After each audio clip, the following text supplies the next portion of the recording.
안녕하세요. 깨알 역사 클래스입니다. 오늘은 영조 뺨치는 비정한 아버지이자 약소국의 나약한 왕 유리왕에 대해 계속해서 알아보도록 하겠습니다.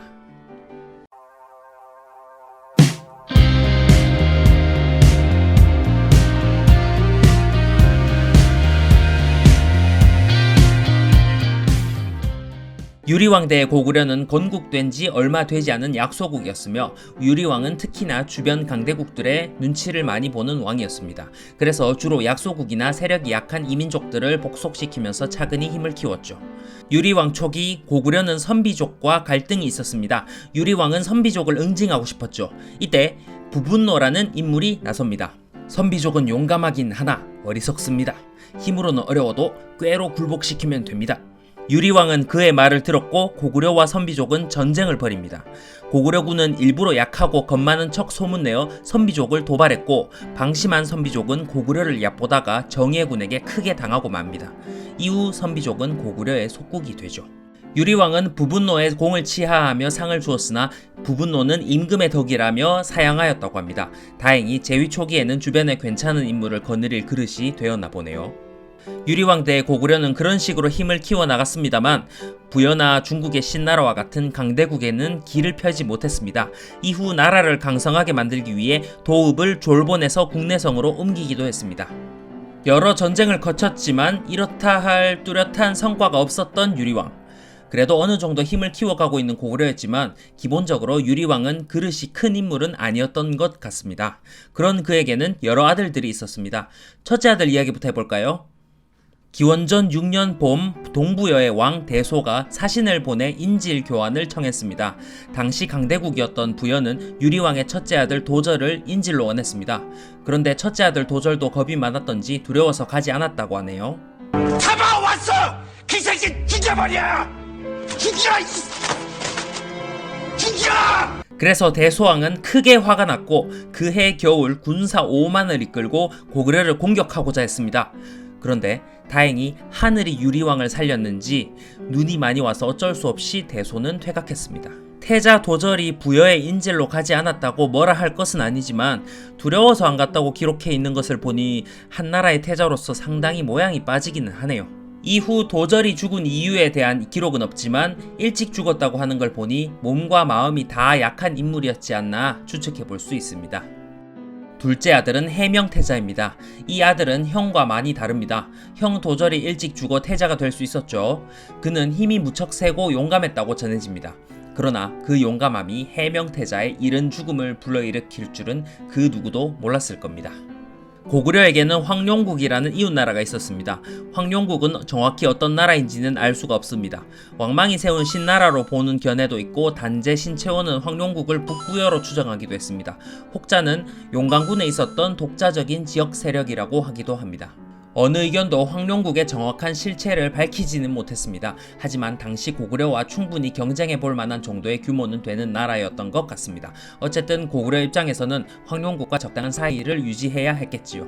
그러던 중 서기 8년에 황룡국 왕이 해명태자가 힘이 세고 무용을 좋아한다는 말을 듣고 강한 활을 선물하였습니다. 이에 해명태자는 황룡국왕이 고구려를 업신여길까 염려하여 사신 앞에서 활을 당겨 부러뜨린 다음 내가 센 게 아니라 활이 약하구만 한마디 던져줍니다. 당연히 사신은 당황했을 거고 황룡국왕은 수치스러웠겠죠. 그런데 웬걸 이 사건에서 가장 큰 화를 내는 인물은 바로 아버지 유리왕이었습니다. 유리왕은 해명이 불효를 저질렀으니 대신 죽여주시오 라며 해명을 황룡국으로 보냅니다. 너니? 그러나 원래 해명을 죽이고자 했던 해룡국왕은 그의 남자다움에 반했는지 예를 갖추어 돌려보냈습니다. 그런데 이웃나라의 왕도 인정한 자신의 아들을 유리왕은 도저히 용서가 안 되었나 봅니다. 나는 도읍 동기면서 국력을 키우고자 노력 중인데 너는 네 힘만 믿고 이웃나라의 원한을 맺었으니 불효하다 라면서 해명태자에게 자결을 명합니다. 이에 해명은 난 고구려가 우습게 보이지 않으려고 힘을 보인 것인데 뜻밖의 이것이 불효라 하시고 죽으라 하시니 죽을 수밖에 없도다. 며 진짜로 자결합니다. 사망 당시 그는 고작 20에서 21살이었습니다. 어이가 없네. 어떻게 이런 부자간에 어이없는 비극이 있었을까요? 유리왕은 어렸을 적에 아버지 없이 자랐기 때문인지 아들들에게 많은 애정을 쏟았던 것 같습니다. 하지만 해명태자는 유리왕이 바라는 아들상으로 자라지 않았습니다. 과한 애정은 집착이 되고 그 집착은 아집과 증오로 바뀌기도 하죠. 유리왕이 해명태자에게 죽음을 명한 이유에는 단순히 이 사건 때문만이 아니라 이전부터 가진 미움의 감정도 한몫했을 것이라는 추측을 할 수 있습니다. 해명태자 또한 죽으란다고 진짜 자살해버리는 것을 보니 보통은 아닌 인물입니다. 유리왕의 자살 명령을 그대로 시행한 것은 아버지를 잘 따르는 것이 아니라 오히려 반항적이고 극단적인 행동이 아니었는가 하는 생각이 듭니다. 어쩌면 훗날 영조와 사도세자보다도 더욱 심각한 부자 간의 갈등이 있었을지도 모르겠습니다. 물론 해명태자가 강궁을 꺾은 일은 외교적으로 신뢰를 범한 것이 맞습니다. 타국의 왕이 주는 선물을 사신이 보는 눈앞에서 부숴버리다니요. 그런데 생각해보시죠. 해명은 겨우 20 남짓한 뭣 모르는 패기로운 젊은이였습니다. 유리왕은 그에게 훈계를 한 뒤 본인이 나서서 상황을 정리하여 자신의 아들을 지켜야 했습니다. 자신이 후계자로 삼은 앞날이 창창한 태자니까요. 게다가 황룡국의 왕까지 인정하고 용서까지 한 태자에게 죽으라고 명령한 유리왕은 왜 꼭 그렇게 해야만 했을까요? 아들에게 열등감이라도 느꼈던 걸까요? 아니면 황룡국에게 겁을 먹었던 걸까요? 어떻게 봐도 도저히 좋게 평가할 수는 없겠습니다. 그렇게 두 태자를 먼저 떠나보낸 유리왕은 셋째 아들 무휴를 태자로 책봉합니다. 어쩌면 이게 유리왕이 가장 잘한 일이 아닌가 싶군요. 이 셋째 아들 무휴이 바로 후에 고구려가 강대국으로 발돋움하는데 큰 업적을 남긴 대무신왕입니다.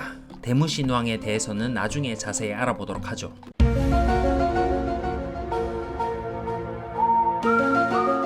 싸움도 잘 못하고 정치도 잘 못했으며 왕 노릇과 아버지 노릇도 잘 못했던 유리왕. 그는 뭘 한 걸까요? 하나 있습니다. 유리왕은 사냥을 아주 좋아하여 엄청 자주 사냥하러 나갔답니다. 치희와 화이가 싸웠을 때도 사냥하고 있었고요. 제위 19년에는 맨날 사냥하러 다니며 국정을 돌보지 않자 협보라는 신하가 제발 일 좀 하라고 간언했습니다. 그러자 크게 노한 유리왕은 개국공신인 협보를 내쫓기도 했죠. 일화를 캐면 캘수록 한 나라의 정점에 서기엔 한참 부족했던 왕 유리명왕.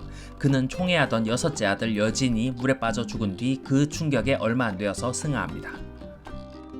유리왕의 업적이 아예 없는 것은 아닙니다. 그는 고구려의 국력을 키우기 위해 많은 노력을 기울였습니다. 하지만 시대가 그를 그렇게 만든 것일까요? 여러 기록에서 그는 아쉬움이 너무 많이 남는 왕인 것 같습니다. 오늘은 약소국 고구려의 나약한 왕 유리왕 파트 2에 대해 알아보았습니다. 영상이 유익했다면 좋아요와 구독 부탁드리겠습니다. 깨어클이었습니다.